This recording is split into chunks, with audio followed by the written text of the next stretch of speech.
Lately, I've been working on something where I need to move a piece of sheet metal around. So this is 1.5 millimeter steel, so it's quite heavy stuff. I came up with a mechanism that I think is quite elegant but still inexpensive to build, so I thought I'd share that. Let's take a look at the details. The whole system is built around this piece of aluminum profile I found at the local hardware store that just happens to have the perfect shape for this project.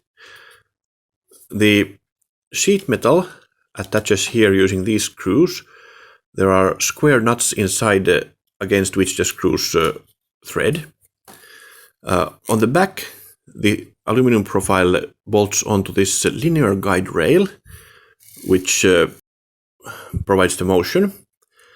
Here the blocks actually stay still, and it's the guide rail that moves.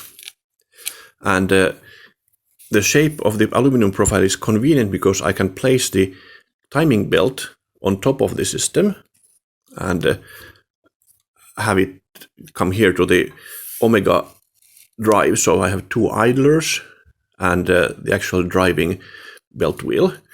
Let's see it in action now.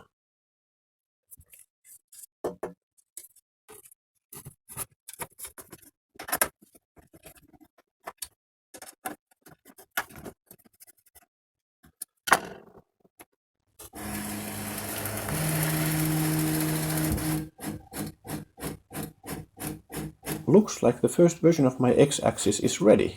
Thanks for watching.